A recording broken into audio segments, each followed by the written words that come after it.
તો hello friends, સ્વાગત છે આજે આપનો સ્ટોરી ટોક પર. જો બધા મજામાં હશો. ફ્રેન્ડ્સ, 2001નો સમય દિલ્હીવાસીઓ માટે યાદગાર સમય છે. આમ તો 2001નો સમય આપણે ગુજરાતીઓ માટે પણ યાદગાર છે, કેમ કે 26 જાન્યુઆરી 2001ને દિવસે જે ભૂકંપ આવ્યો હતો, ભયાનક ભૂકંપ, જેની તબાહી આજે પણ માણસો હજી ભૂલી નથી શક્યા. અને આ સમયની અંદર આમ તો દરેક વ્યક્તિ પાસે પોતાની એક સ્ટોરી હતી, કેમ કે કોઈ પણ વ્યક્તિને પૂછો, એક નાની ડિટેલથી તમને આખી સ્ટોરી કે એની યારે શું બન્યું હતું, આ ભૂકંપ દરમિયાન એની સાથે શું બન્યું હતું, એની સાથે શું સ્ટોરી બની હતી. દરેક વ્યક્તિ પાસે એક પોતાની સ્ટોરી છે. 2001 પછીનું જે જનરેશન છે એને આટલી બધી ડિટેલ નથી ખબર, કેમ કે એણે આ વસ્તુ નથી જોઈ.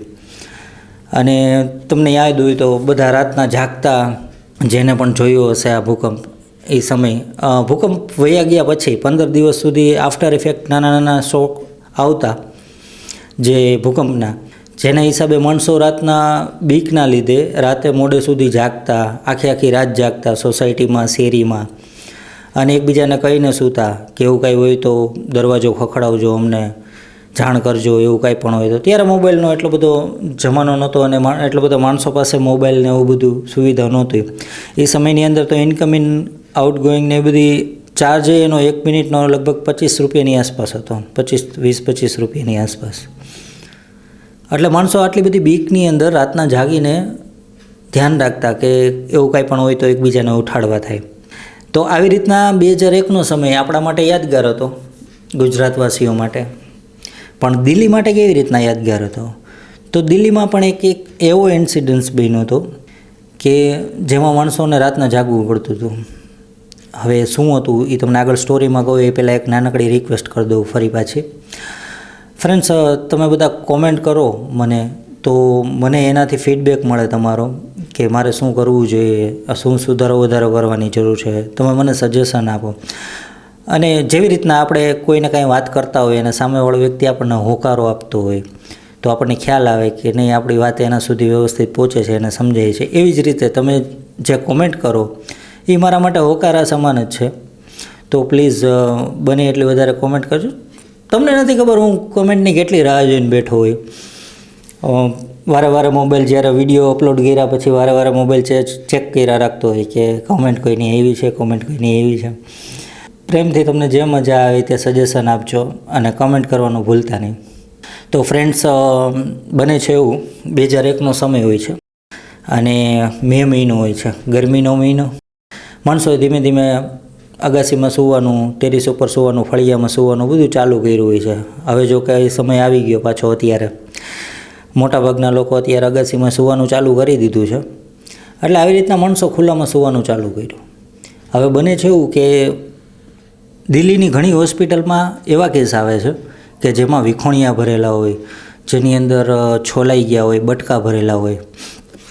અને માણસોનું કહેવું એવું હોય છે કે એક વાનર ટાઈપનો માણસ, મંકી મેન, જે અડધો વાંદરા જેવો, અડધો માણસ જેવો, અને આવો વ્યક્તિ હુમલો કરે છે. સૂતા હોય માણસો ટેરિસ ઉપર, ફળિયામાં, ખુલ્લામાં કોઈ પણ જગ્યાએ સૂતા હોય ને આ માણસો ઉપર હુમલો કરે છે.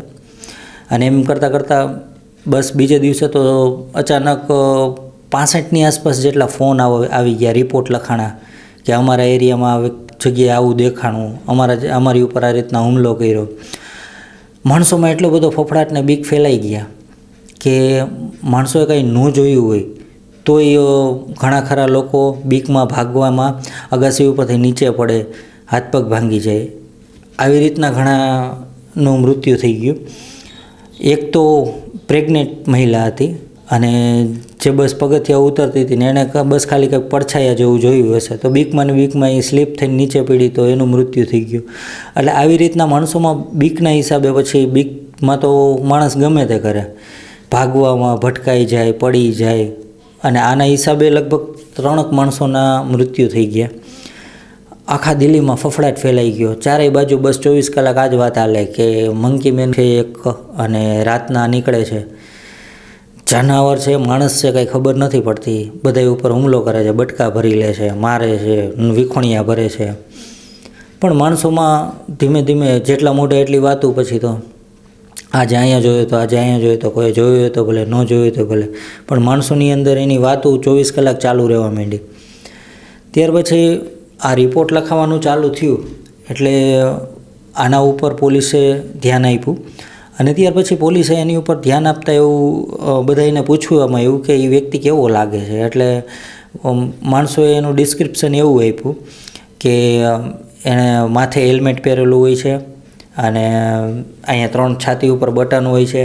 એક બટન દબાવે તો વાંદરો બની જાય, બીજું બટન દબાવે તો મોટો વાંદરો બની જાય, ત્રીજું બટન દબાવે તો ગાયબ થઈ જાય. ઘણાયનું કહેવું એવું હતું કે 8 ફૂટ જેટલો લાંબો છે, ઘણાયનું કહેવું એમ હતું કે 3-4 ફૂટનો જ છે અને ઘણાયનું કહેવું હતું કે નાનકડી મીંદડી જેવડું છે.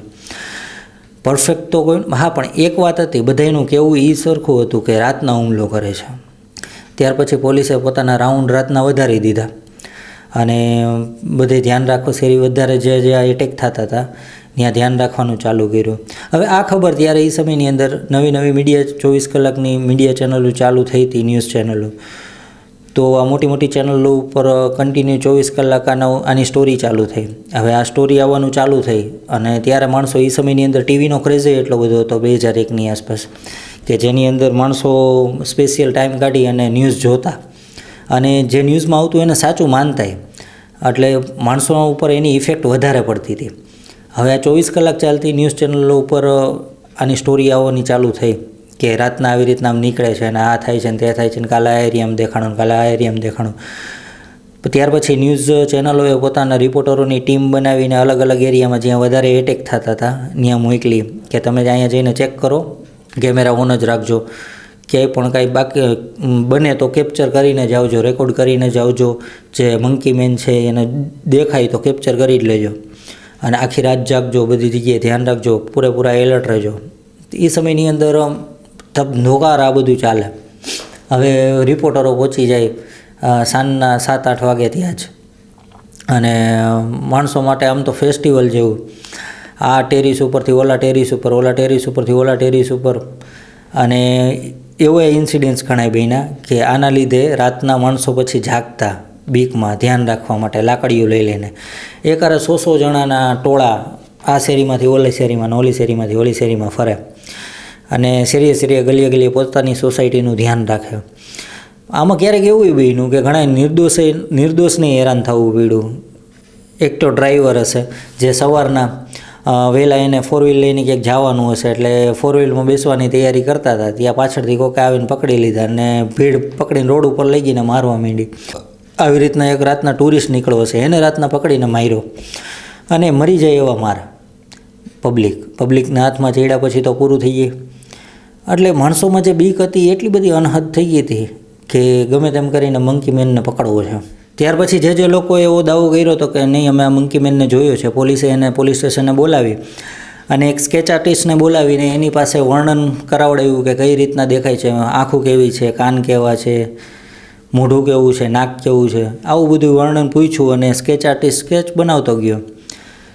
તો આ જે સ્કેચ છે એ જ હતા, બીજું કંઈ હજી સુધીમાં ફેસ બહાર આવ્યો જ નહોતો અને કેવો લાગતો હતો આ મંકી મેન એનું પાક્કું કોઈને હજી ખબર જ નહોતી કે એનો ફેસ કેવો લાગે છે.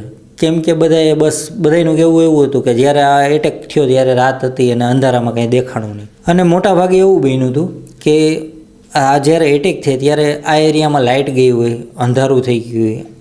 મોટા ભાગે 80% આવા બનાવ બન્યા હતા કે લાઇટ વહી ગઈ હોય અને આવા બનાવ બન્યા હોય. હવે આ બધી ચર્ચાઓ 15-20 દિવસ ચાલી. ત્યાર પછી હવે માણસોએ બહાર ખુલ્લામાં સૂવાનું બંધ કરી દીધું હતું અને એમાં બને છે એવું કે પછી હવે ધીમે વરસાદનો ટાઈમ એ નજીક આવી ગયો હતો અને વરસાદ આવવાનું ચાલુ થઈ ગયું એટલે માણસોને બહાર સૂવાની જરૂર ન પડતી.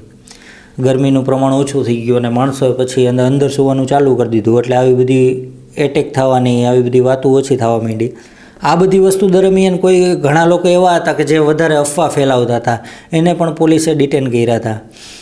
ત્યાર પછી આ બધા એટેક બંધ થઈ ગયા એટલે કોણ જાણે મંકી મેન ક્યાં ગયો હોય, માણસો પોતાના કામે લાગી ગયા, મંકી મેન ગાયબ. ત્યાર પછી આવા કોઈ ઇન્સિડન્ટ્સ નથી સાંભળવા મળ્યા. એટલે ત્યાર પછી મંકી મેનની જેમ વાતો જૂની થતી ગઈ, એ માણસો એને ભૂલતા ગયા અને હજી સુધીમાં ખબર નથી પડી કે શું હતું.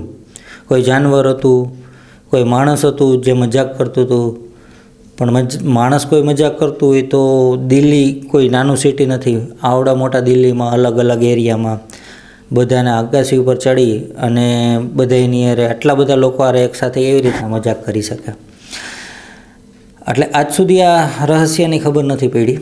તો 2001નો સમય આવી રીતે દિલ્હીવાળા લોકો માટે પણ યાદગાર હતો અને આપણા ગુજરાતીઓ માટે તો ભૂકંપના હિસાબે યાદગાર હતો. આમ તો આજે સ્ટોરી નથી, આ એક ચર્ચા જેવી વાત થઈ ગઈ સ્ટોરીથી વિશેષ તો ફ્રેન્ડ્સ, આજની આ ચર્ચામાં તમને મજા આવી હોય તો ચેનલને સબસ્ક્રાઈબ કરી લેજો. હું નવી આવી રીતના સ્ટોરીઝ લઈ આવતો રહીશ આપના માટે. આપે આપનો કિંમતી સમય આપ્યો એના માટે ધન્યવાદ.